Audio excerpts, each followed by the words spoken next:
The broadcast is now starting. All attendees are in listen-only mode.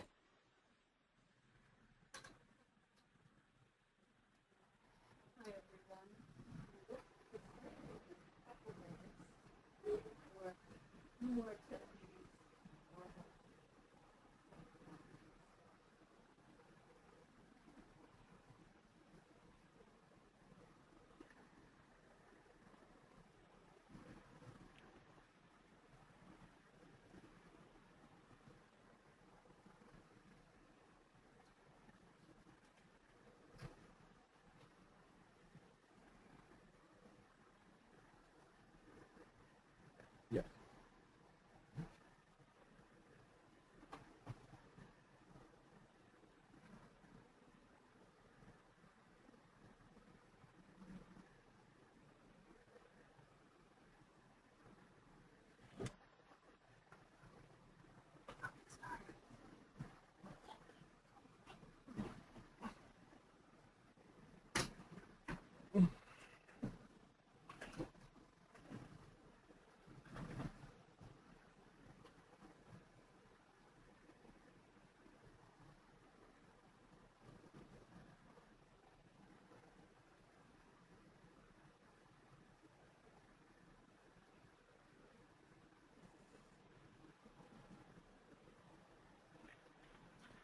Well, welcome. Hi, my name is Rita Zenes from the State Planning Office, Land Use Team, and we do welcome you to the first of our planning webcasts for Maine communities. With me here today is our speaker, Alan Manoian, Liz Hertz, the Director of the Land Use Team, and the rest of the team, Phil Carey, Tom Mariolo, and Max Stucco. My thanks to all of them for the help in getting us up and running for this first webinar, and for a lot of patience, too, which I'll have to ask of you as well today. Before we get started, I wanted to review a few housekeeping items and let you know how you can participate in today's web event. The presentation itself will take about an hour in length and with a 30-minute question and answer period to follow. And yes, for those of you that are AICP, we are working on getting this webinar accredited for credit. Now let me give you a quick tour of your webinar screen and the controls and show you how you can submit questions during the session. So here we go. The webinar screen is made up of two parts. This is where you'll be viewing the presentation, and you can resize it by clicking and dragging the lower right corner. Now over here to the right, this is where the control panel will pop up. You should see this tab in the upper right-hand corner. Clicking the arrows on the tab opens and closes the control panel.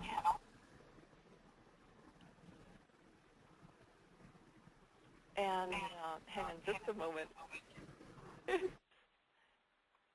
Clicking the arrows on the tab opens and closes the control panel, and this is the place where you can interact with the office.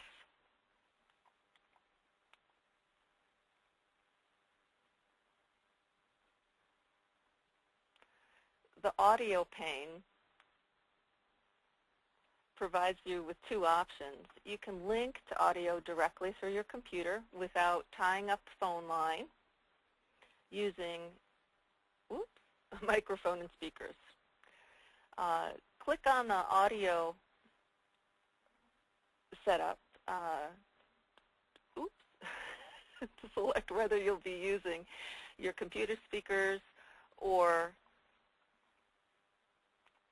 your telephone. And if you are using phone for your audio, select Use Telephone and dial the number that's listed. And don't forget to do the audio pin. During the presentation, you'll have the ability to send questions to us through this questions pane. All you need to do is type your question and click Send. And at the end of the presentation, as I mentioned, we'll do a question and answer session to answer as many questions as we have time for. The others will be posted on our website. You might notice also that the control panel includes a pane that you can click on to see who's in the audience. See, you might know some other people here. And as we gain experience putting together the webinars, we'll be able to host more interactive sessions with smaller groups that extend audio to all the attendees. Before I introduce you to the speaker today, I'd like to take just a moment to try out the polling feature that we have and to take a read on the interest in form-based codes in your communities. So let me launch that.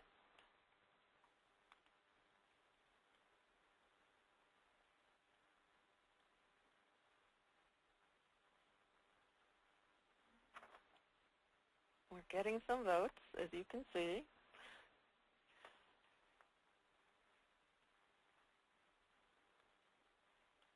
And thanks for your patience on this. Again, we're still learning this with our first webinar. I think we have some holdouts yet. Well, let's continue on.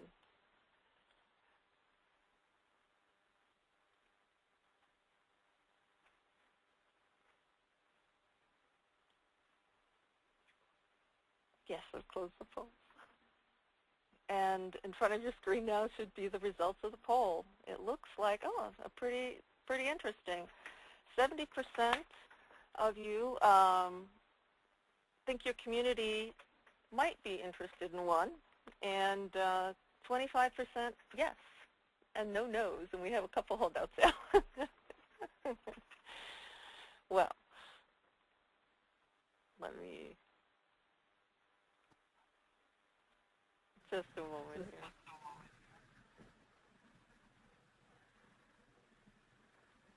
It's my pleasure.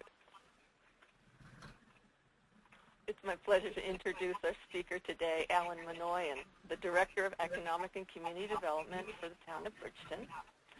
Alan's a proud member of the inaugural class of the Form-Based Code Institute, and he's provided advisory consulting services to quite a few communities in New Hampshire and Maine, most recently of which includes Standish and Nashua. His expertise has been honed and includes working as a program manager for the Lowell Main Street program and in community reinvestment in the banking community. We're very pleased he could make the time to join us to do this introductory session on form-based codes. And Bridgton's very lucky to have him on hand, as he brings to Bridgton the ability to launch a form-based code process in the downtown. Welcome, Alan. Oh, Ruta, thank you very much. And I want to say to all of you out there, Ruta has really distinguished herself above and beyond the call of duty today in setting up this, one of their first webinars. So I just want to start off by saying I want to thank Ruta and Liz Hertz and the entire team here at the Maine State Planning Office. And I am actually sitting right here in the middle of their office as they're doing their work, so I'm getting a good feel for the vibe of the office. And unfortunately, they're all going to get to hear this as I sit in the middle of their office doing this, this presentation. Okay, folks, so I want to thank you again for checking out this webinar and giving some consideration to form-based codes. And just my background quickly, the way I became first engaged and familiarized with form-based codes is when I served as the planning manager for the redevelopment of the South Weymouth Naval Air Station, very similar to what's going on right now with the redevelopment of the Brunswick Naval Air Station. But there in 2004, that long ago, we had an opportunity to literally design, plan, and develop a new town in South Weymouth, Mass. And that new town is being developed now, and it is known as Southfield, Massachusetts. Well, as we had the chance to design a new town, this is when a gentleman from the Metropolitan Area Commission, as we were going to go with a somewhat traditional, a conventional use-based zoning approach, I can remember the very day he walked up to me and he said, "Alan, are you familiar with form-based codes?" And at that time in 2004, I was not, and this is what sort of launched me on my journey. Now, we in fact did go forward, and we drafted, and we in fact did deliver a form-based code, one of the first in New England, for the South Weymouth Naval Air Station, now called Southfield. So this is how I became so involved with and fascinated with form-based codes. And then starting in the summer of 2005, it was in fact the inaugural class and session of the Form-Based Code Institute, and we'll talk about the Institute a little bit later. And over the following 2.5, 3 years, I did in fact receive my certification, and I'm very privileged to say that I was the first certified form-based code administrator in the state of New Hampshire, and I believe Maine. But I have a memory of a gentleman who was at that, there were only 3 of us, of 81 at that first inaugural class in the summer of 2005 at Virginia Polytech. And the only other person there from New England was George Perlakis, the planning director of the city of Lowell, Massachusetts, which is my hometown. And a very interesting gentleman, I remember his name was Kerry Anderson, and he was a developer from Scarborough, Maine. And I don't know if Kerry is still around in the form-based codes, but he was right there at the inaugural class. Nonetheless, here we are today in Maine, and we're going to see if this might make sense for some of our communities in Maine as we go forward. Now, I consider myself, just so you know, I've been one who, I'll say who has been agitating and provoking consideration of form-based codes around New England. Ruta is telling me to, I think, I guess I'm going to be making a move here. Yes? Yes. What we're doing? We Okay. have to switch laptops here. So hang on just a moment. This is the fun of Oh, I know the the first first one. time is everything, right? So I am now getting up out of my chair. I'm going to just make a quick transition. Hang on. I even have to put a headset on him. Hang on just a moment. Okay. Okay, I'm at a new station here now, and Ruta has placed a headset on me. And okay. Now, I want to tell you, as we are, there are a lot of folks doing form-based codes now. More and more consulting firms are engaged in it. More and more private developers are becoming engaged in form-based codes. And I guess you're starting to see different approaches and perspectives on it when you have now more of a variety of firms involved. And I guess the best way to put it is we're all sort of speaking the same language, but we're doing it in somewhat different dialects at times. Myself, my approach is based on, and you'll see as we go through some of the images, formational relationships. Talking about the way you feel, your visceral bodily experience, if you will, on a street, on a great street. Not so much about the way the place looks, if you will, but again, about the way the place feels, if you will, on your body. And maybe to set the tone, I'm going to read you a quick excerpt. I don't know if any of you are hip to Jack Kerouac, the great beat writer. If Bruce Hyman from Grow Smart, Maine is listening, I think he's out there. Bruce has heard this once before, but bear with me, Bruce. So I'll give you a sense of my perspective in terms of relationships, formational relationships of building development pattern. And again, this whole approach of how this place feels when you're in it. So I read the following from Maggie Cassidy, Jack Kerouac, and you'll maybe get a vibe of where I'm coming from. So he writes, "We join the flow of the sidewalks leading downtown to the Lobster Caught, Merrimack Street, the Strand, the whole dense, almost riotous inwards of the city, aglow for the Saturday night. In that time, only 15 years ago, when not everybody had cars and people walked to shop and from buses to shows, not everybody was locked in, strange, behind tin walls with anxious eyes looking out to deserted sidewalks of modern America now. Pauline, Pa, and I could not have laughed, experienced excitement, and jumped so joyously as we did that night if we'd been in some automobile, grimly buried 3 in a front seat, haggling over traffics in the window of the television set of time. Instead, we lopped on foot over snowbanks to dry shoveled sidewalks of downtown to busy revolving doors of wild midnight sodas. Folks, if you appreciate that, what he just described, he's not talking about anything about a certain look of a place. He is describing his feeling of that place, how it actually felt on him as he navigated through it. So I do that to maybe set a somewhat interesting tone for what we're going to do. So let's start going through our slides. And the first one you see here, in fact, is formational relationships and the development of great streets. And that is where we're coming from. That's actually an image of downtown Bridgton, and you see there Pondicherry Row, as it was called, established in 1868, and you see the very thoughtful, contextual line of those buildings, how they relate to each other, how they relate to the street, how they powerfully address the street, and again create a certain feeling as you move through that space. This is what is going to inform our form-based codes, our traditional historic New England development patterns. And let's move on. Ruta, I don't think I'm advancing here on my slides.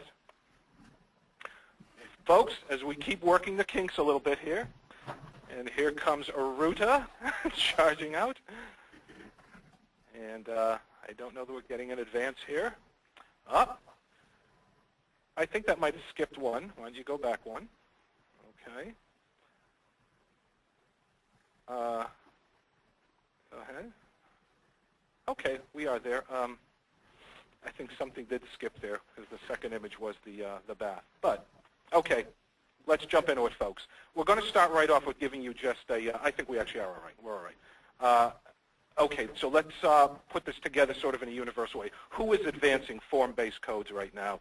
Well, at this point in 2010, they are being advanced by quite an impressive now community of consulting firms that are specializing in this. I had the benefit, most of our instructors at the Form-Based Code Institute were in fact the leading practitioners of many of these firms. But form-based codes are also now being increasingly advanced by private sector and private developers, as well as communities and municipalities. So it's really starting to touch both public, private sector. Everyone's getting hip to it, but of course they all have their various reasons for what it's going to deliver, for what they're trying to accomplish. Where are form-based codes being considered and used today? Folks, you know, this really emerged, and if any of you have been down to Seaside, Florida, if any of you have ever rented the movie Truman, Jim Carrey, very much initiated by the firm of DPZ, Duane E. Platter Zyberk. Form-based codes very much emerged down out of Florida, very strong hotbed of it in California. You're looking at the West Coast, the Southwest, and the South. They're gradually moving up into New England, and you're seeing it again a great deal in the Midwest as well, starting to emerge. And I'm going to talk a little bit about why here in New England it seems that we are sort of embracing it after so many have been doing it now for in excess of 20 years. Really the last 10 years, though, form-based codes are being much more embraced and being seen as a very successful approach. So New England, if you will, the fascinating thing is it's our indigenous New England town development form that is being actually applied to the rest of the country.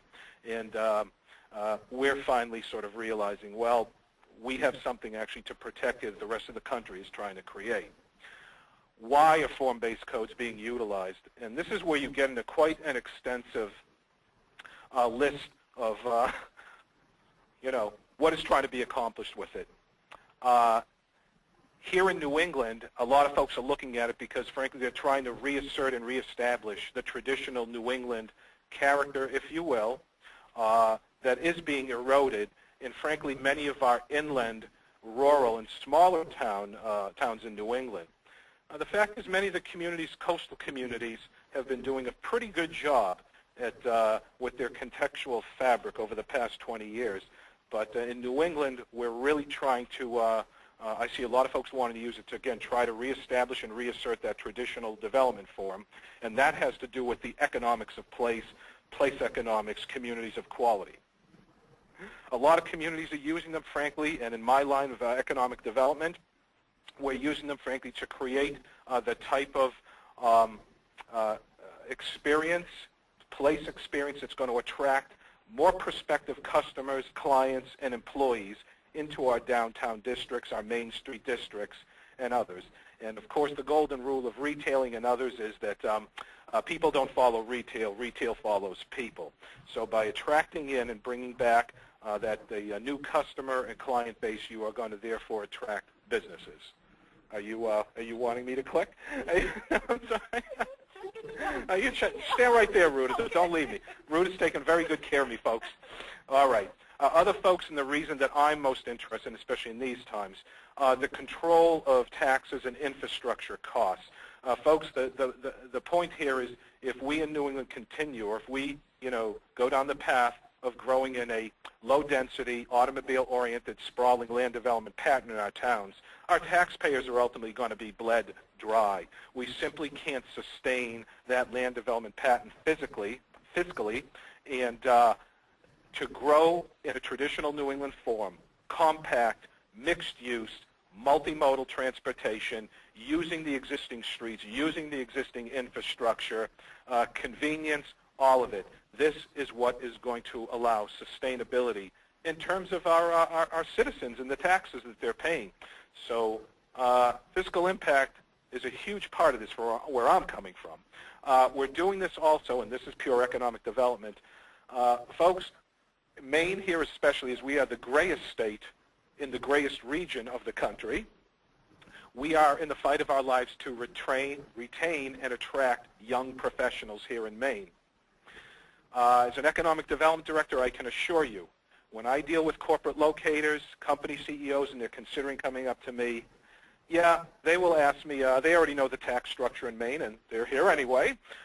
They understand what they're getting, but the bottom line is, Mr. Manoian, if I bring my company up here, will I have a abundant and sustainable, well-trained, well-educated, motivated, healthy, young professional labor supply and pool to fuel the growth and sustain my company? And the fact is, folks, right now in Maine and a lot of places, the answer, unfortunately, is no. What does this have to do with form-based codes? Young professional people, remember, I kind of remember, I'm 47 now, but I remember what it was like to be 25, okay? They want very hip downtown Main Street centers that offer affordable but good, decent quality residential opportunities for them. They do not want to live in suburbs, yet in cul-de-sac suburbs. They'll do that when they get married and have kids. They're looking for, they need these type of hip places and options. They're looking for a nightlife scene. They are looking for a place where they can go and have professional and cultural interaction, and they want to socialize. If you don't have a very hip, strong downtown and evening scene, the chances are, folks, your young people in that town are probably going to move along sooner than you would like. So this is very important. New business opportunities and new enterprise opportunities. When you introduce a form-based code and really get a very hot mixed-use pattern going, it opens up extraordinary new opportunities for enterprise that monoculture development plan just simply doesn't do. Housing and lifestyle choices. You know, a lot of people like living in rural settings out here, but believe it or not, there are a lot of folks that are looking for more of a Main Street and downtown lifestyle experience. Usually it's young professionals and then folks that are 55 and over. Kids are grown now. They're out of college. We're all going to live to be 90. I'm 57. What do I do with the next 33 years of my life? I'm not going to sit out in my suburban cul-de-sac home, mow the lawn, look at it. I'd love to find a hip little condo right in the downtown. We can walk around, go see the, a movie that night, go see a performance. This is the lifestyle that they're looking for. Form-based codes deliver this. Preservation of our open lands and resources. Folks, the more that we can direct development, good quality development to our cores and centers, the less development pressure is off our open lands, fields, meadows, woodlands, etc. And that is an important part of the heritage of Maine. Social cohesion. I feel badly for a lot of young kids that are growing up in certain cul-de-sac suburban neighborhoods. They're not having the chance to have the social interaction, frankly, you might do in some of these great old traditional neighborhoods where there's a lot of stuff going on. And social code downtowns and form-based codes, by the nature of the development pattern, lends itself to a lot of social activities, and that is critically important as we go forward in Maine. Preservation of our historic resources. If we can, again, direct investment back into our town centers, this is going to preserve the historic buildings that are around us. Let's move on. And I'll just say one thing about, if we can develop these type of land development patents, you all might be able, we might be able to get one car out of our family's life. Everyone in the family now needs a car because of our land development patents. If you can get one car out of your family life, believe it or not, you might have an extra about $7,000 in your pocket that year that you don't have to pay for your auto payment, your insurance, gasoline, and all the rest of it. So form-based codes might just result in you getting one car out of your family's life and having more money. Okay, let's move along now. Some places that are doing it, this is an image of Dover, New Hampshire. And Dover did, in fact, introduce and adopt a form-based code in 2007, 2008. And it's an example of an established historic downtown, and they need to infill, and I'll show you the next slide, and this is why.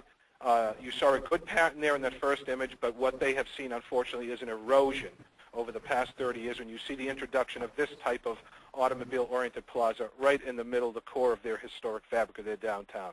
So what the folks in Dover are doing with the form-based code is trying to, again, reestablish or reassert that traditional historic building development pattern so that it can, frankly, reinforce the economics of this downtown. And that's a good application for many places. I just show this one quickly. This is, if you ever get a chance, folks, go down to Mashpee on Cape Cod, Mashpee Commons. And Mashpee Commons was actually, I believe it was the first form-based code project done in New England. So here's the old Christie's supermarket, right? Big old monolithic, isolated, classic supermarket building, 1960s vintage, surrounded by an ocean of asphalt. They're going to demolish this and they're going to redevelop it. They were going to do it in the same pattern. They hired DPZ, though, and they said, folks, there's another way to redevelop this land and maybe get even more profit out of it, and that's what the developer wants, and that's what they do. So they went from this to doing their illustrative plans, which is the first step, folks, in the form-based code process in terms of the community and citizen participatory process. Developed more illustrative plans as to maybe this is the type of place. And here is the development of their regulating plan. And you see what they did here, folks, and it's all about the street pattern and grid. Instead of having that ocean of asphalt and parking, they said, why not take that land and lay a street grid out upon it and then infill in a traditional New England form. And this is the regulating plan that DPZ came up with. And, folks, here is the result. This is the same place. And it's really impressive, too, when you think of that first slide, and this is the development outcome. And I have a lot of folks that look at this and showed it to, and they say, Alan, it looks like that town has been there for 170 years. And they went around New England, folks, and they did what we do. They coded buildings. They went out to every great historic building they could find around New England. They measured every part of it. What is the height of that display window from the sidewalk? What is the proportionality of the window the window mass on the ground level? What is the proportionality of the fenestration of window on the second levels? What is that? They just measured and coded it out, put it into the code, and delivered the built result. These are all brand new buildings, relatively speaking. So very intrigued. So this is another application for form-based codes. You can use it, again, for a place that's established to infill and reassert a place. You can use it on just a greenfield or open new development like this. The place I'm seeing it where I think it's most needed, though, in New England, what we're seeing here in New England, again, the largest cities and coastal cities are doing pretty well. It's the small towns in the inland. Not only have the Main Street and sort of central town centers been altered, but it's the roadways and the gateways into these village centers that have really, really been lost to automobile-oriented uses. That is where I think we're going to see most use, frankly, of form-based codes in Maine. And just here's a shot of a beautiful form, but I want you all, and I'm going to task you with something. And by the way, now this is the first presentation. The second presentation we're going to do on May the 20th will be the technical presentation, where we're really then going to get into and drill down on the technical preparation points of the regulating plan, the development standards, all the graphic panels with that, the administrative connectiveness.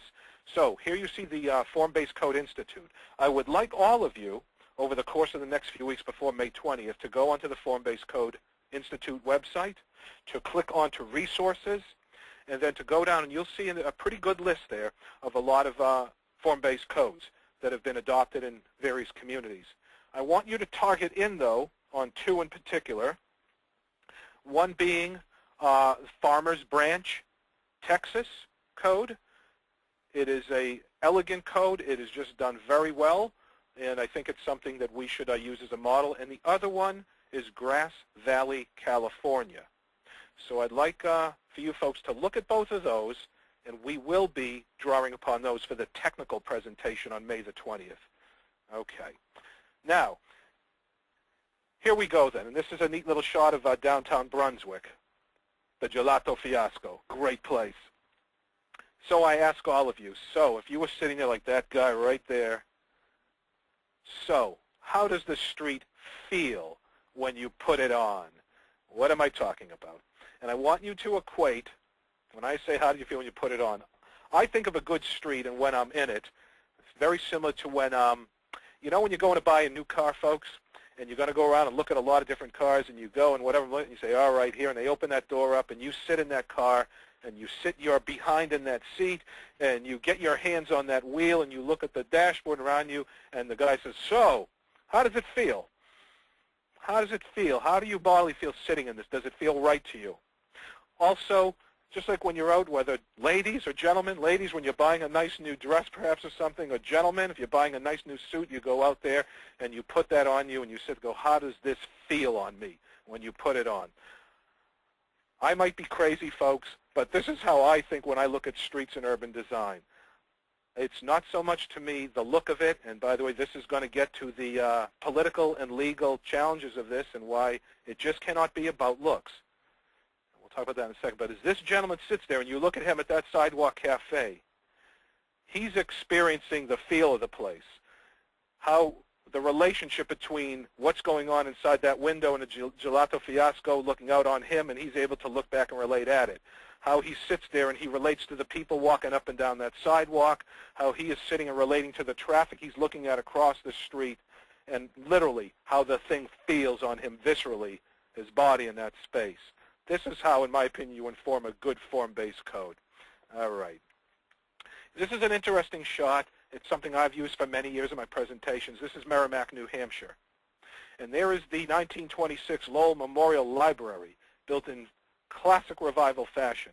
And you see how everything about that building functionally relates to the street and to the pedestrian. It powerfully addresses the street through its fenestration, its scale, everything about it, right? So this is what we were doing in 1926, and it made all the sense in the world. By the way, when that building was built, there was no site plan review. There were no zoning ordinances. There were no design guidelines. There were no architectural guidelines, none of it. How is it that they knew to make this work? Okay, so now here's the shot of the new Merrimack Public Library. And I love the fact that they're both right next to each other. To me, it's just a powerful statement. That building went up in about 1980 or so. So what happened in our country, culturally and otherwise, between 1926 and 1980, that this building, and what does this building, what do you feel then as a person walking down that street in front of that building? Well, I think we all know the answer to that. It's a dead street. And this building, although it's built up right on the zero sidewalk line, which you like, its scale is probably, proportionally right in its height and all, but the whole thing is designed to relate to and address the parking lot, the internal parking lot in the back of it. It shuns the street, and functionally, it really kills the economics of the street. And so then we say here, and this is the great line from one of my great teachers and instructors in one of the great firms in the country, Farrell Madden, Jeff Farrell. He would always say, and I remember that first summer at our first classes at the Institute, folks, it's not how a street looks, it's how a street lives, okay? And he was talking again about that feel of the place. So look at those two and think about the difference between a look and a live. All right. So form-based codes foster predictable built results in a high-quality public realm. And I hope you're all hip to the public realm. Public realm is the connective tissue, everything between our buildings, our streets, our sidewalks, our squares, our parks, parking lots even, public realm. So a high-quality public realm by using relationships of physical form rather than separation of uses as the organizing principle for the code. Okay? And again, it's that relationship of physical form that's going to be the platform for everything we do here. Now, form-based codes are founded upon the exercise of the police power. This is very important, just as conventional Euclidean zoning, of course, is based upon the police power. This gets right to the issue of we got to be careful about looks and get down into functionality. Based completely on its political and legal legitimacy is based upon public safety, public health, and the general welfare of the community. Now, I have this funky little, I did Jack Kerouac. I figured I'll do some Henry David Thoreau while I'm at it. But I love this line from Walden. It gets right to the heart of public safety. And actually, this harkens right back to Jane Jacobs' Eyes on the Street, public safety. So here Thoreau describes him going into the village, which he hated doing, leaving his blessed Walden, his isolation. He said, I observed that the vitals of the village were the grocery, the bar room, the post office, and the bank. Pretty similar today, right? And the houses were arranged. Here we go. This is form-based code stuff, folks. The houses were so arranged as to make the most of mankind in lanes and fronting one another, so that every traveler had to run the gauntlet, and every man, woman, and child might get a lick at him. Folks, that's public safety. And Jane Jacobs wrote in her great book, streets, the true purpose of our streets in our towns and cities are not primarily to move vehicular traffic. Their primary role is to keep our towns and cities safe. And when we talk about window proportionality, buildings addressing the street, and that whole functional relationship, we're talking about what Henry David Thoreau was talking here. He knew he couldn't walk down that village street of Concord without everybody seeing him and him seeing everybody, and that made him a little edgy, but it's a good thing. So anyway, there's our New England heritage right there. And there's a shot of downtown Concord, what he was describing. Of course, not quite so, but again, you see that strong fabric and context is still there. Every building addresses that street and each other. Form-based codes are drafted to achieve a prescriptive community-based vision built on time-tested forms of traditional New England town centers. Prescriptive, this is very important, folks. Our conventional Euclidean zoning is proscriptive. It's all built upon thou shalt not. I am going to tell you what you may not do, whereas form-based codes, folks, are prescriptive. It's about a community, and this is why. Form-based codes, you cannot have a legitimate or a code that's going to withstand political challenge without a very extensive and strong community participatory planning component to it. Because it's prescriptive, and you're saying, we're going to let you know what we want this place to be, okay, and then we're going to code it and deliver it. For that to have any political or legal legitimacy, the entire community must be directly involved in determining that prescriptive code. Critically important because of the prescriptive nature of this. So we'll see if we can transition from the thou shalt not to the this is what we want. Up, up, there we go. Up, there we go. Okay, sorry guys. Okay, interesting experience. When I go to my conferences and such, my form-based code colleagues, which I've done in California and Phoenix and all over, they'll look at me, my little name tag, right? And they'll say, oh, you're from New Hampshire, or when I was, or you're from Maine. Yeah. And they will tell me, and I was told this on more than one occasion, one planner in particular, I remember from California. She said, oh, you're from New England. She said, you know, we're building some new towns out in our county. Yeah. And she says to me, you know what we're doing to inform the layout and plan of our new town in California? No, what?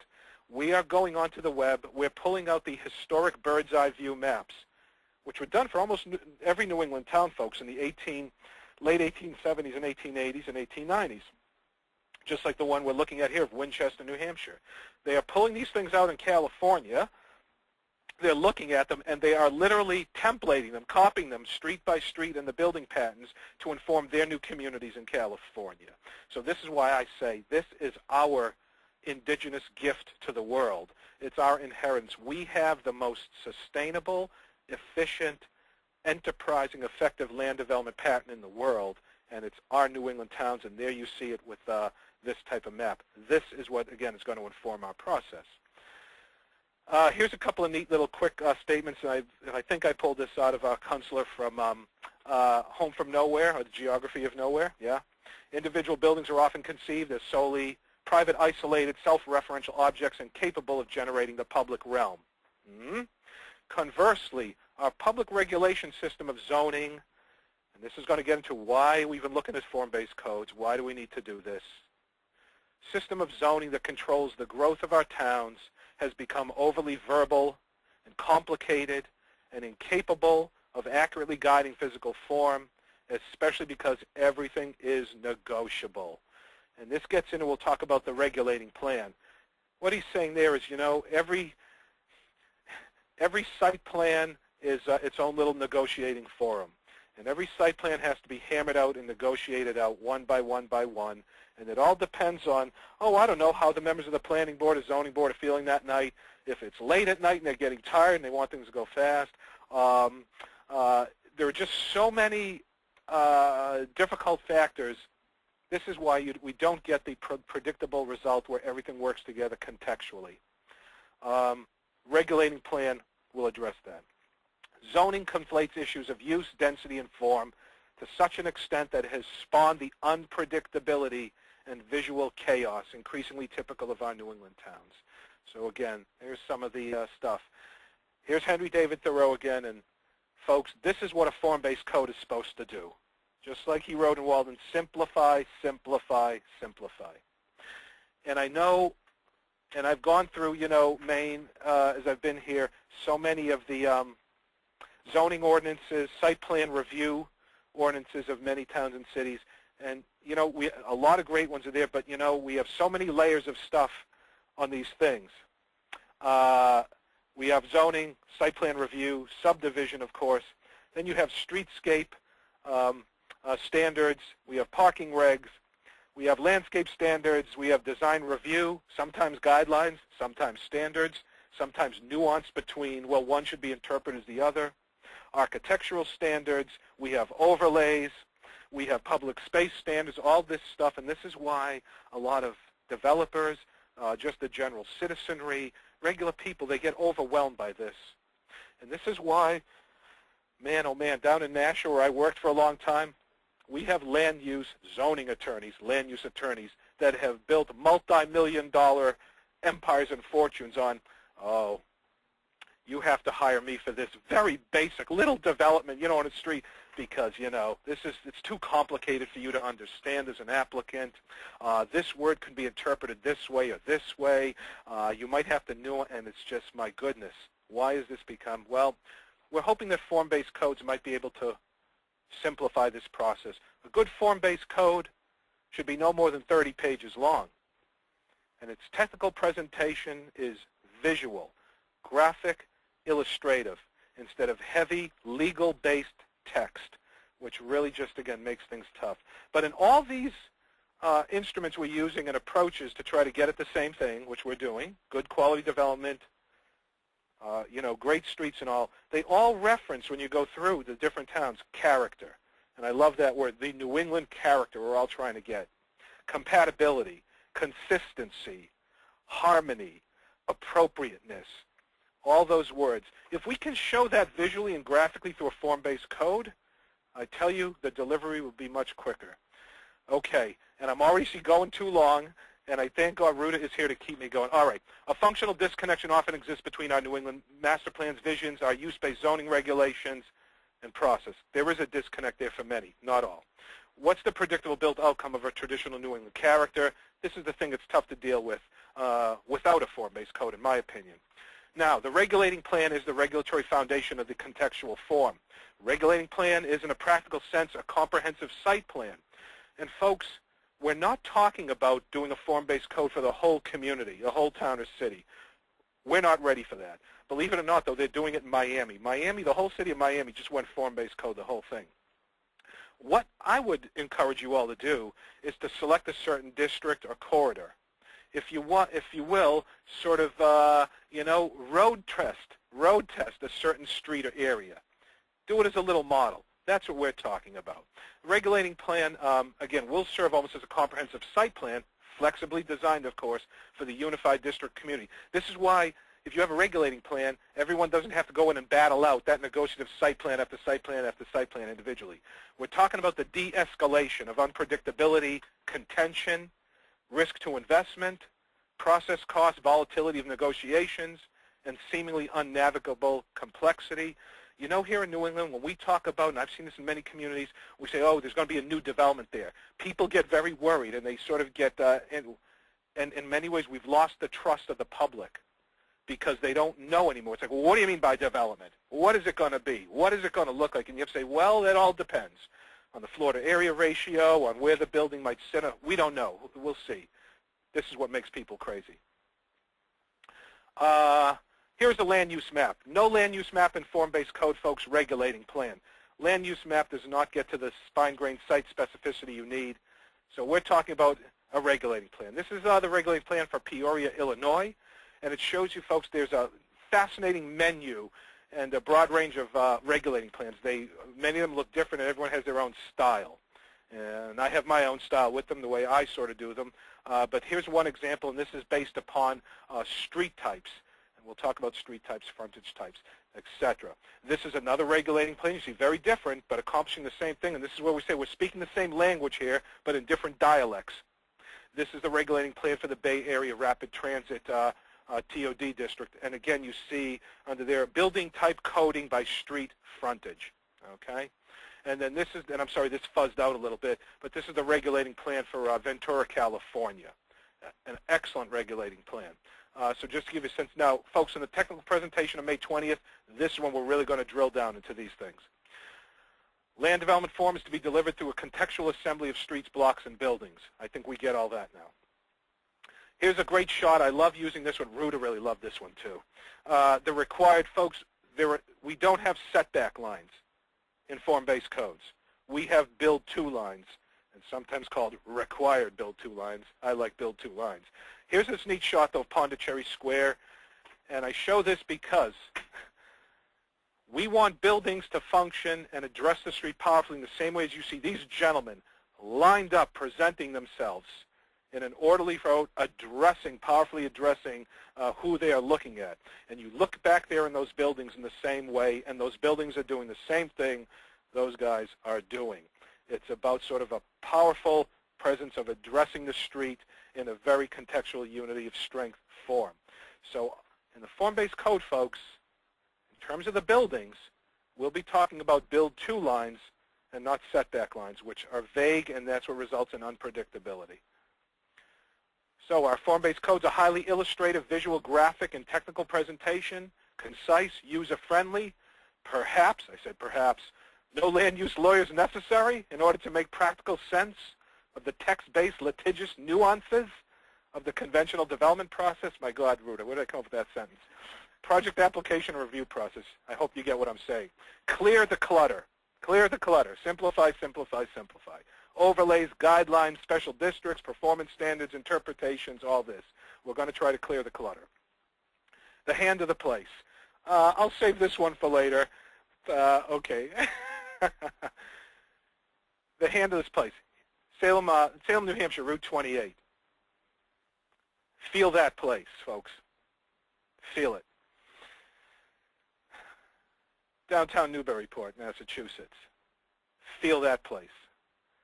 I bet you could, well, I know this for a fact. People that are not sighted, the blind, can very comfortably navigate and make use of a good downtown that's put together in this way. Just like if they're inside the room of their homes in the rooms, they can understand the walls, the doors, windows, and, you know, that shot before, a person that is not sighted could not walk down and make sense functionally and feel their way down that street. This one you can. The hand of the place. Here's just a quick understanding of, when we go form-based codes, we're not throwing out, frankly, everything we have with conventional use. And a lot of people flip out over that. And we're not doing this. This is not so radical, actually, folks, and revolutionary. You're simply changing the sequence and the emphasis of things. Conventional stuff everything is about the uses, or the whole, we start talking about uses of the process.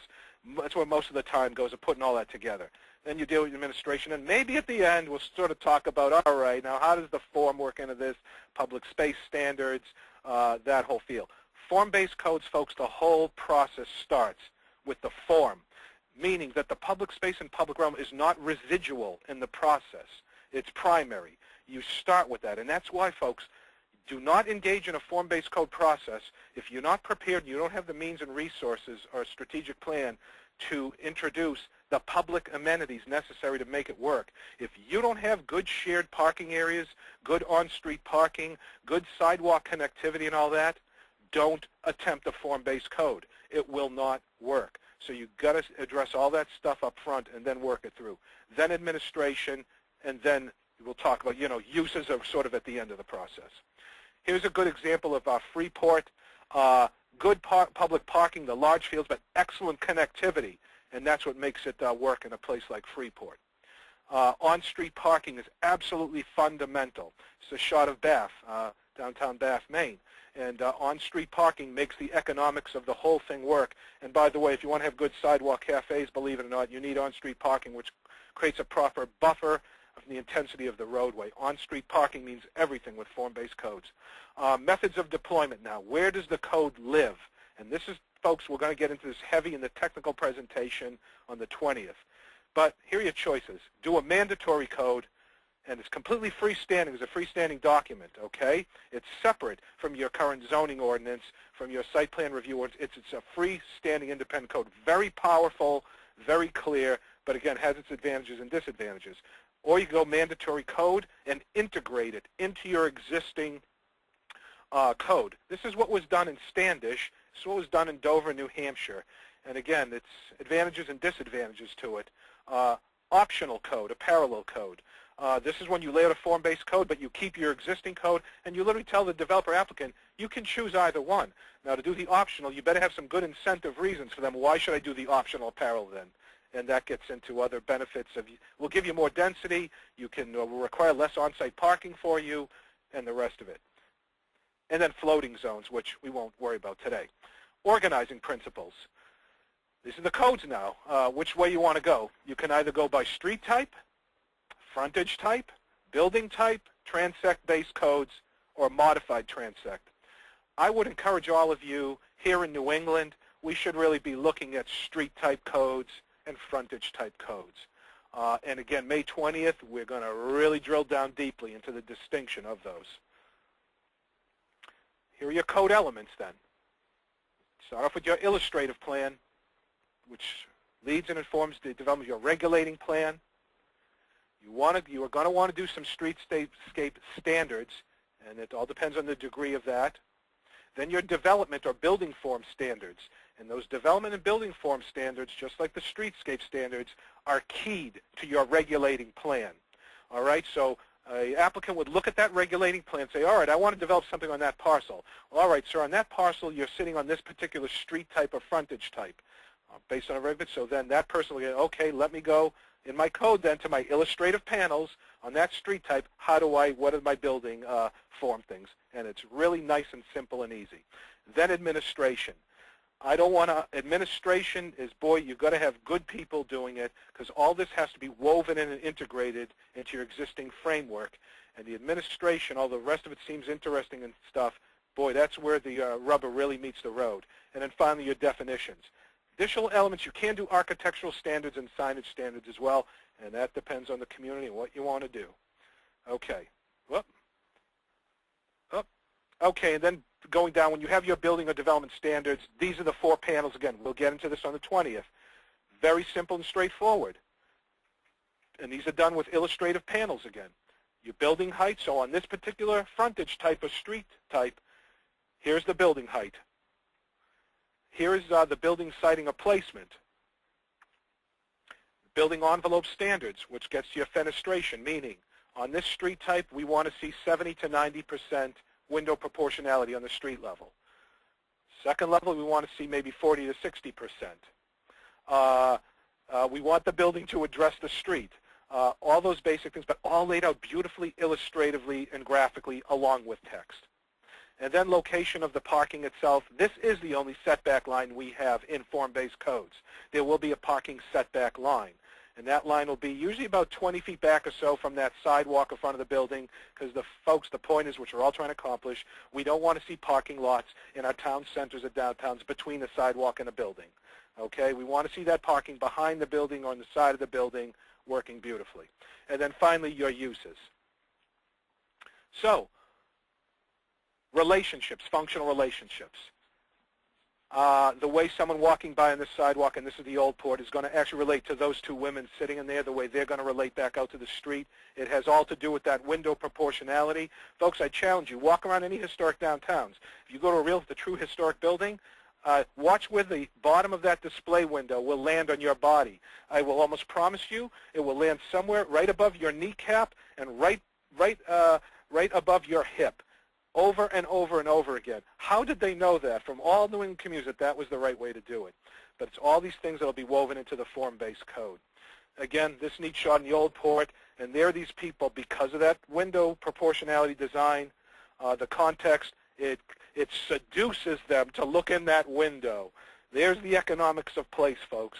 It's all working, and they're having a relationship both inside and outside. And of course, the owner of that business is saying, "Come on in the door now. It worked. My form works. My form works." Very good. Freeport. Very, very good pedestrian design amenity stuff. And again, I'm going to show pictures of these places. The fact is, the Newbury ports of the world, the old ports of the world, Portsmouth, Freeport, Bath, you know what? They don't have form-based codes, but here it is. They've delivered. The result is first rate. And I tell you, this is why, and it has to do, folks, with historic cultural things, and why coastal communities tend to, this stuff has been addressed earlier on.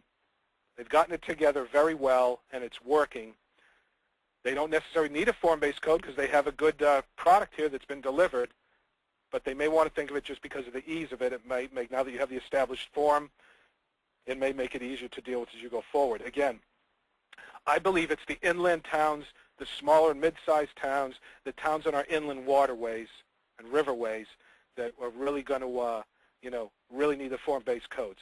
But I'm going to show you some images here of places that are actually doing well. Again, Freeport, and you see again that whole visceral bodily experience of these people moving through this space and how the form, the context of it, makes the economics of the place very powerful.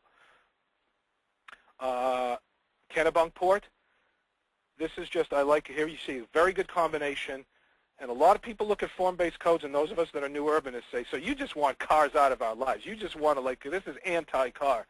Folks, there's nothing more important in downtown. We love cars. We love cars. You've got to design a place that is equally accessible and beneficial for both pedestrians and cars. We just have to balance the equation, okay? And this is just an example of a good one-story building, 90% proportionality windows, cars going by the street, and it all works together for everybody.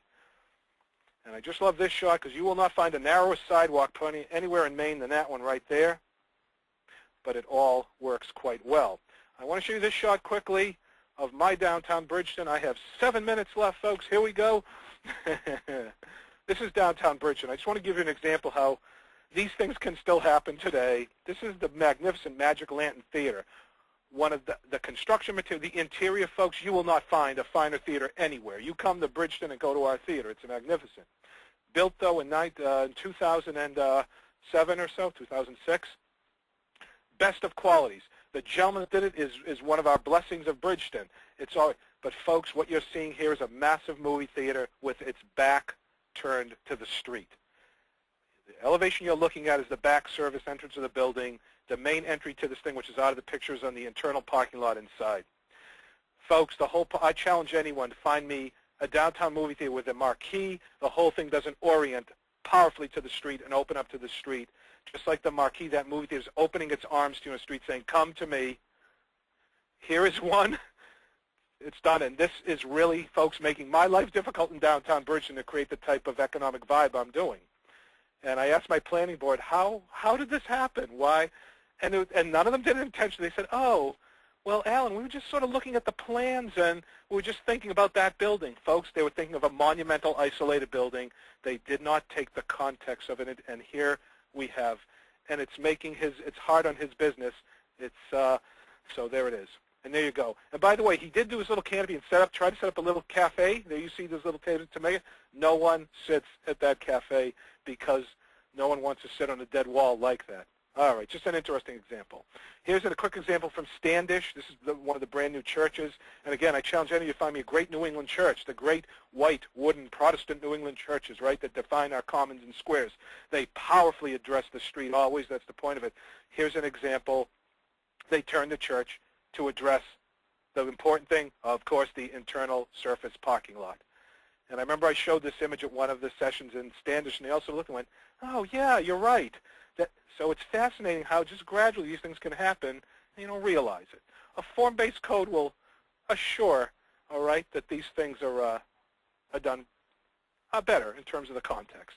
And again, here's another shot of Standish and why these folks, and my God, Grow Smart Maine, the people of Standish, this is, again, I know, a model project for the state, and the code has been completed and delivered, and now it's going to be, whether, considered for approval or not, it'll be interesting. But you see the nature of this, their historic village here, and I ask anyone, would you enjoy walking in that place? So, oh, yes, right. And I know, again, I think if Bruce is listening, which I think he is, Bruce Hyman was very involved with this. Mitchell Razor from MRLD, of course. And again, this is the project that is leading the way, and it's making all of us here in the state of Maine feel like, okay, we think we can comfortably now follow this wonderful lead. These quick shots, finally, of Mexico, Maine, and here's a place that's struggling right now. And you see it's on the tipping point. It's going to go one way or the other, and it has to do with the functionality of the form. So here you have the street. If you look, though, on your left-hand side there, you see what was once a large window proportionally starting to be closed in. And, folks, when you start seeing those windows starting to be closed in, that's when you're seeing a surrendering of the public realm and space, and you're going to see a less safe place, you're going to see a less healthy place, you're going to start seeing business go down, but they think this is the thing to do. And this is a place right now that I think is could go one way or the other. Here's another example. A building, those windows are closing in, they're building a wall, and they're shutting the street. And the context is unraveling of this street. And again, the chicken coop, best chicken in Maine, folks. Excellent place. But you see what's going on here. And should I say it? I usually don't know what the hell do it. You know, when you see buildings like this, usually it's some sort of like an adult bookstore or something. It's like, what's going on behind there that needs to be so, here's where the formational relationships break down. I'm sorry, that was just a joke, trying to lighten things up. Okay. But here you see a place for them. But I love this one. In the middle of this, new construction, here's someone that's saying, no, formational relationships, connected to the street, all this stuff, and you see the proper window proportionality, both levels. It's the placement of the building, the sidewalk treatment. So here you see a place that's sort of in the struggle right now. Form-based code could do very well for this place. Structuring the process, selecting the district accorder, defining the planning and coding approach, assembling your team, designing the public process, which is the most important part of this, folks, is the public process. Drafting the code then, do your existing conditions inventory and analysis. Your historic buildings in your town should inform your code because, believe it or not, again, they had it all right back then. Then you do your public visioning, charrette and charrettes. Your illustrative plan then the production of your regulating plan, your development standards and administration. Again, all this, folks, we'll do at the technical presentation May 20th. And then your post-coding task, complete the document, go for your formal review and adoption. You roll it out to the public, then your day-to-day administration, and always reviewing and refining. It is a living document. And I end up here with these quick images then. Here is looking right down on Bath, Maine, named by the American Planning Association, one of the great streets, right? And you see there, though, that very tight row of buildings parking in the back, and it's a very small area, but it's done so well, and the context is so strong, it's powerful. It's named one of the great streets. But you really see there's a lot of asphalt there, but just that little row you're seeing in the center there makes the whole thing work when you're on that street. This is a shot of Freeport again, and you see again that good, strong build-to line, a strong contextual fabric, parking well done in the back, but with good connectivity. You've got to have that connectivity from those lots or else your form-based code will not work. It will fail. This is a shot of Newburyport, Massachusetts, and again, you see that strong, right in the dead center of that, contiguous building wall line, good wide sidewalks. You see the large parking fields in the back. Every building, of course, does not need its own parking lot, and the fabric is strong, and the economics are powerful.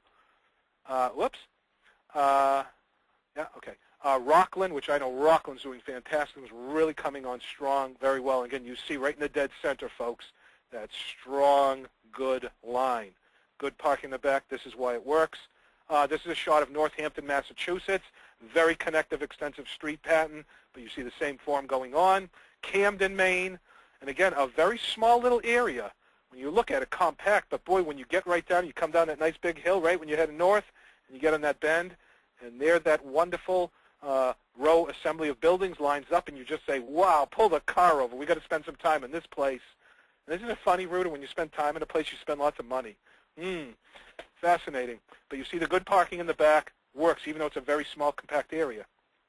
And this is Concord, Massachusetts, that dear Henry David Thoreau that gave him such the willies of going down the center of it. You see the same thing happening, though, folks. And I'm going to end here with Bridgton, my beloved Bridgton. And here's our little downtown and town center, okay? Interesting, funky street configuration. But you get into it. Here's what I'm dealing with, folks. The buildings right to the left center sort of are the Pondicherry Row. When we looked at that, the building of the row with the soldiers standing in front. But you see what I'm dealing with here is a place that is being unraveled. In Bridgton right now, everyone is getting on this vibe like, Alan, we all need our own parking lots next to our building. The place is not walkable.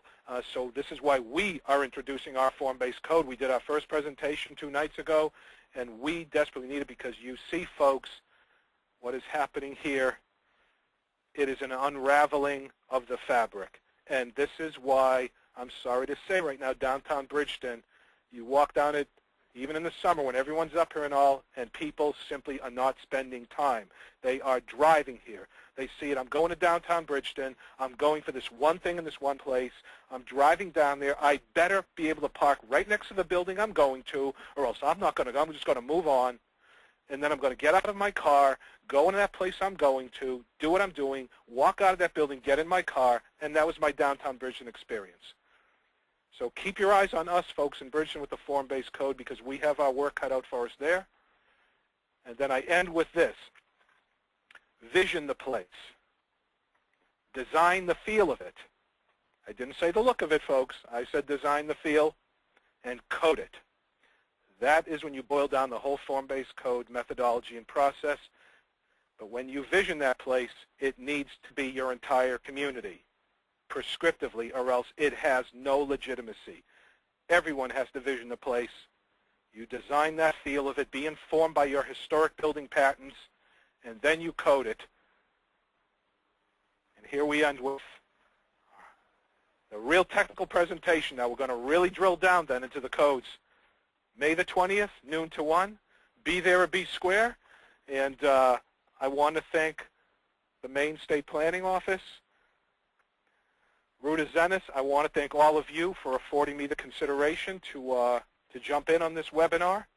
And if any of you have any interest in wanting to know more, I love nothing more, as I said when I started. I am an agitator and provocateur of form-based codes. We'll come out and talk to anyone who wants to discuss it and know more. And we'll see what the future holds. I thank you all very much. I look forward to doing the technical presentation on May the 20th. As we hand over the headset here, applause, applause, Ellen. I wish you all were here just to see how very animated and energetic this is in person. It's really incredible, and I do hope you invite Alan to come out to your communities or hook up in another way. Well, thanks for being so very patient with your questions.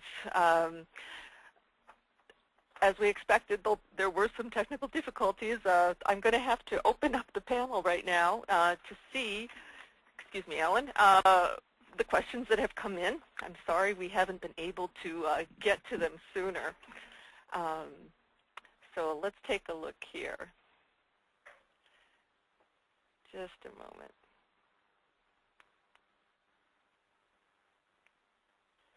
Oh, this, yeah.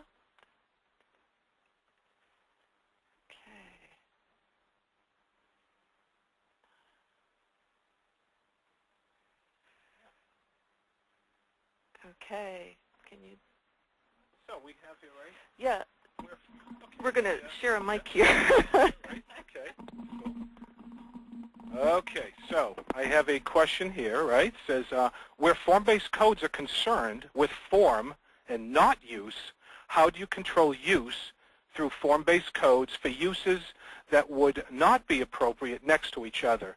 Yeah, thank you very much. Now, and maybe again, this is where, see, I might have fallen into the trap. When I showed those, the slide there with the 3 blocks on it, form-based codes do not cast away the use categories and the use designations in this code. Most of the use categories are absolutely there and part of the form-based code, folks. It's just as I said, it's they're de-emphasized, but they are absolutely there. Now, when we're talking about our town centers, and I really believe in New England, what we're going to be dealing with, mostly the form-based codes, are going to be in our town centers and our downtowns. We want to encourage, of course, a mixture of uses. But of course, folks, and every town is going to make this decision, there are going to be use categories that will be restricted and need to be addressed as you do in a conventional use-based zoning thing. So no, we do not throw out the use category. It's part of it, but the emphasis, again, is on the form. So uses are right there, no fear. Oh, keep going. Okay. All right, and I have another question here saying, how do form-based codes address the valuable traditional uses that we want in a town or downtown? And again, as you all sit down as a community and engage in your community prescriptive process, what is going to come out of it is your sensibility in your community as to the uses that want to be encouraged, that are going to be an important part of the fabric of the community. And when you design and get into the development standards of your height of your buildings, the placement of the building on that parcel as it relates to the street, the location of parking, and then the uses. And those are the 4 categories. Those valuable uses, as you said, need to be integrated into those form standards of your buildings and the context of how it works together on a street. And again, as we're going to be doing probably street types and frontage types, it gets to the heart that different streets live in different ways. And there are proper uses and appropriate uses on certain types of streets that may not be appropriate on other types of streets. And this is where we get into the street type. So I think all that will be very well addressed, and you will be able to absolutely retain and encourage those, as you said, valuable uses as you go through the organizing principle of the code. Okay? All right, so here we have another one. So if connectivity and public investment is essential, how can small towns do this? All right. And you're right, and the infrastructure costs involved in designing and planning out new sidewalk amenities,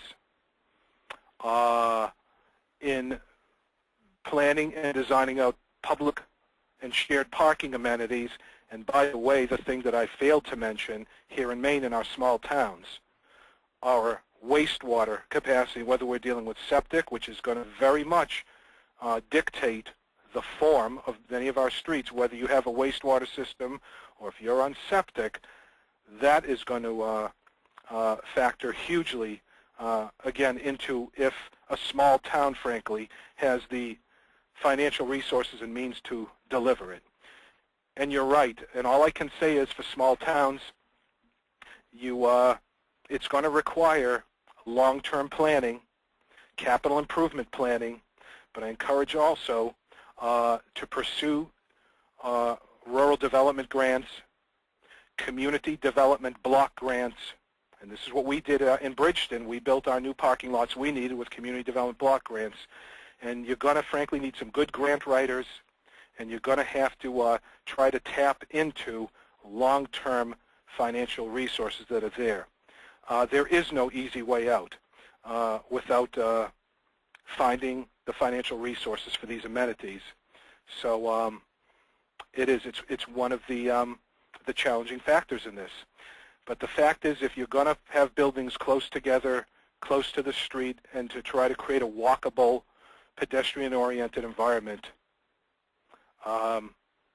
those amenities need to be there. I guess the one other way that you could address that, and this really takes some serious community cohesion, is to work out a shared parking agreement in the town with maybe some larger parking lot owners that would be willing to share parking.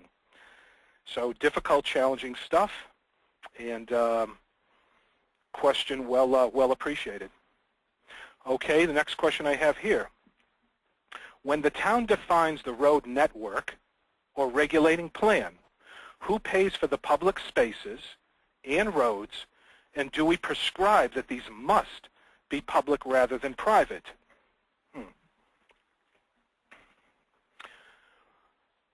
Each community is going to be different, of course. In terms of the public spaces and public amenities,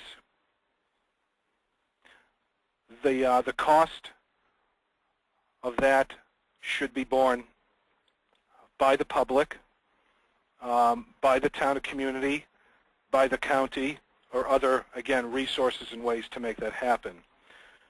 The roadways, and this was a very, one of the more complicated parts of the Standish project that I know Bruce Hyman could speak well to, is when you are in fact now planning out a future roadway network, where you are planning out or platting out, and we used to plat streets, future streets here in New England, which we don't do anymore.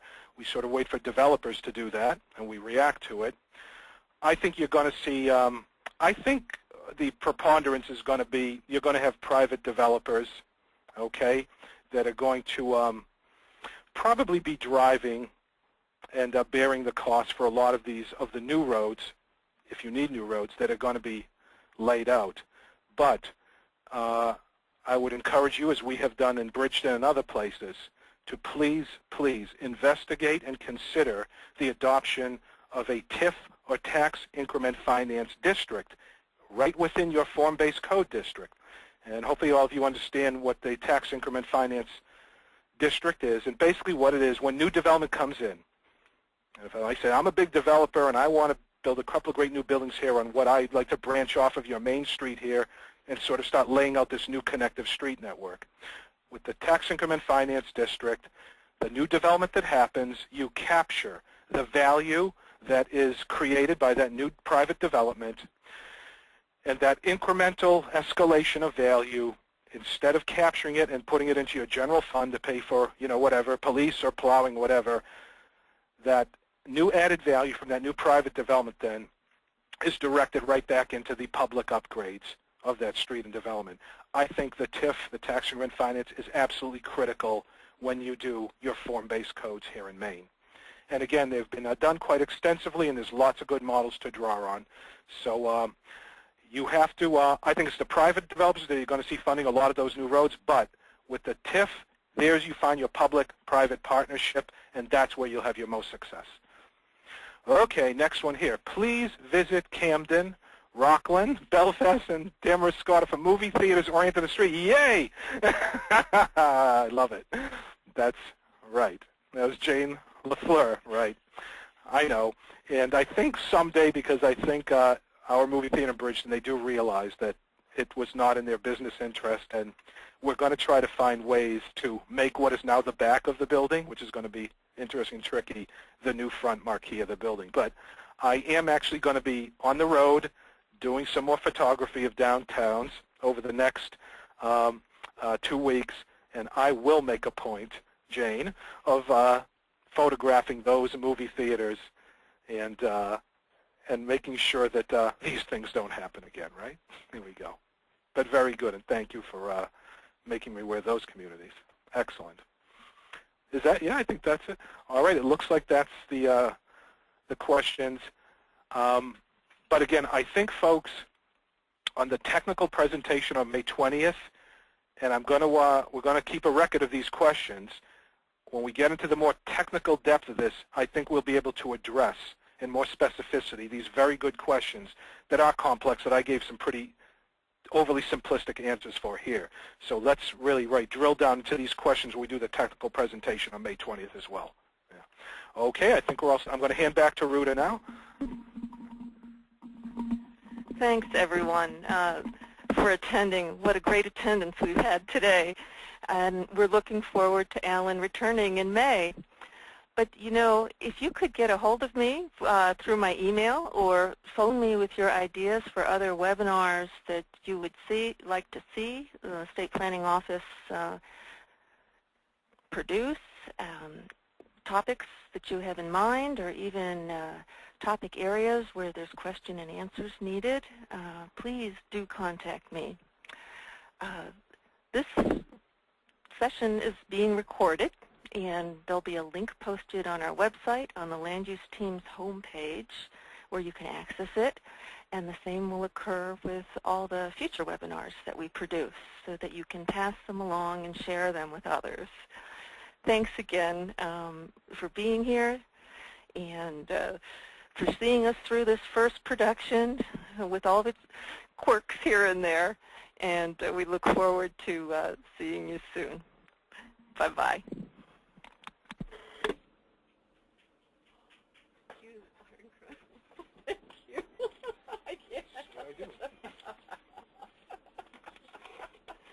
Wow. That was fun. Yeah. Well, that Jane LaFleur saved us. Those were all her questions. Oh, they were? Nobody else. They were? They Oh. were all her questions. Great. Good for her. Yeah. Well, I Jane think is, And we had 22 people hang out through the end. You know, from Great. 29 that they Yeah. still hung on or whatever. You know, oh, I know it's people hard, gone you away. know. Absolutely, right. well, and some people might have thought, well, okay, I've seen this or whatever. You That's know, right. well, And that's right. A lot have her this part, the technical stuff is it. you're Now, good. Jane is, she's affiliated with... Jane LaFleur is who you got to meet. That's, Friends I and you're can going to meet. meet her when you go up to Camden. She's executive director for Maine. Oh, okay, yeah. And she's Oh, the excellent. one, she's on the consultant team for Damage Data, Heart and Soul, too, and she's somebody Cool. very much you'd want to meet, and she's easy to, you know, to get along with. And You guys a big did a entree. good job. no, Yeah, he no, was it's a very good good. vibe. Yeah, you Yeah. did very well smoothing out those little bumps. I don't think anybody really thought two cents about it. Everybody seems to, I mean, partly no, everybody seems to be getting on okay. Yeah. Get okay, did okay. Yeah. Those questions that popped up early on, They were, and I thought maybe they were like related to logging in or getting. Yeah. no, it was actually voice, you know. It was like, can't hear you, kind of, you know, a little bit of that. Yeah, at the very start. That's why I had that. Yeah, I guess the feedback when I walked near him Or just happened or something. Right? That was very good. Now, how did you do that within the time allocated? You really did. That was perfect timing. I got a note. You'll see it on your email, too, from Jody Harris, who's our director of programs here. I've met Jody before. Yep. Oh, yeah. That was the first That's right, connection. that was my first. That was the first At the connection. economic development, And right. she said she was on the whole time, wrote me an email right at the end, said, great. But Alan did excellent. Yeah. Alan was fantastic. Yeah. She wrote already, had written up Oh, she's a highlight for the, well, our she wanted to, weekly highlight. she wanted to angle it as if it was all coming from a quality of life council. And I emailed. We have to tell you about that sometime. I emailed her back and said, you know, could I edit it Yeah. a little so the land use team Oh, yeah, go ahead. So Okay. you'll see. It's got Okay. your name and her name Well, on it. So, but that's great. Big one thing. So I think next, when you think about not getting feedback, it's kind of a system of what we can do. I could imagine speaking for that long Oh. myself and not getting feedback from the people sitting in on the Well, I'm the odd because nothing makes me happy. I could sit down and listen to my own voice for 2 hours and just be so happy. And you know, as far as I know, based on questions, that seems fine. Yeah. When the others seem to bother them at all. Yeah. I'm just curious. Kind of think that.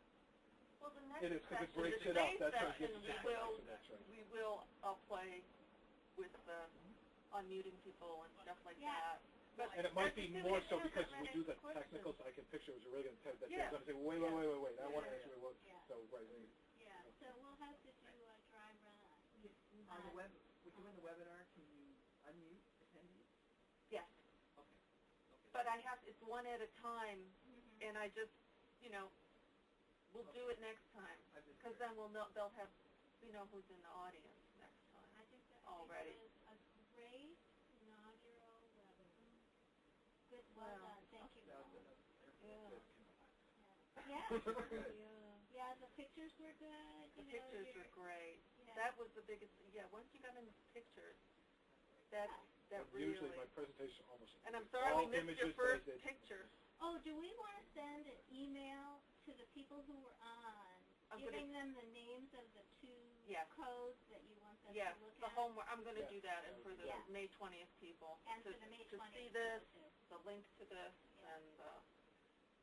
that we really encourage them to see the first part, even though you may be in. Oh, so we didn't launch a poll at the end. Oh, did I still Yeah. recording? Oh my gosh! Oh, I You're didn't okay. turn that up.